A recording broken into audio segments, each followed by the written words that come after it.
aba content creator bongeye kwishima cyane ndetse banamwenyuye baraseka bumva ko konte zabo ziri kuri YouTube, TikTok, Instagram zirimo gutekerezwaho bifuza ko nibura zaba monetize kandi bari mu gihugu cy'u Rwanda.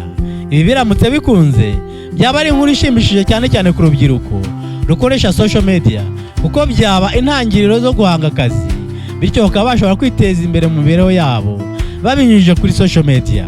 Mu nama y'igihugu y'umushyikirano yabaye ku nshuro ya 20 yo ku itariki ya 6 z'ukwa 2026, umuhanzi Bruce Melody ubwo yarimo atanga ikiganiro yasabye leta y'u Rwanda ko nibura yakora uko ishoboye igasaba monetization ya social media cyane cyane TikTok, YouTube na Instagram.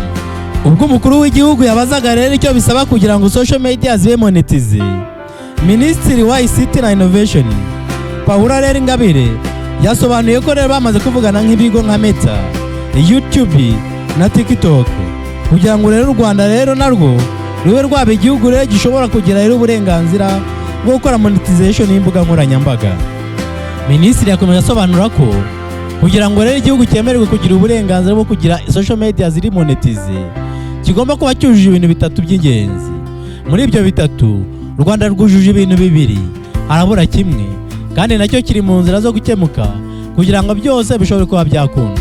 Icya mbere igihugu gisabwa kandi kiri ku murongo u Rwanda rwamaze gukemura ni ukuba rero hari itegeko rirengera umutungo bwite mu by'ubwenge no kuwusoresha, intellectual property and taxation, ndetse hakiyongeraho rero kubahiriza amategeko n'amabwiriza y'izo social media, harimo kuba rero igihugu gifite rero ububiko buhagije kandi bwizewe bw'amakuru anyura kuri social media, aribyo bita data protection. Icya kabiri nacyo kandi u Rwanda cyamaze kuzuza ni iki gikurikira: ni ukugira ikoranabuhanga rero mu kwishyuza ndetse no kugira ibigo by'imari bikoresha ikoranabuhanga. Ibyo rero nabyo u Rwanda rurabyujuje, rufite ibigo by'imari bikoresha ikoranabuhanga ndetse rero na infrastructure z'ibyo bigo. Icya gatatu kandi kigomba gushyirwamo imbaraga ni ukugira umubare uhagije w'abantu bashobora kwamamariza kuri izo social media, harimo nka TikTok, YouTube ndetse na Instagram. Nibura bakaba bakwinjiza hagati y'500 ndetse na miliyoni z'amadolari buri kwezi. Hemejwe ko rero hagiye gukomeza gukorwa ubukangurambaga cyane cyane kubikorera kugira ngo basobanurirwe inyungu zo kwamamariza kuri izo social media. Birenze zakomeza gukurikiranwa kandi na leta izakomeza gukurikirana gahunda yo gukomeza gusaba monetization.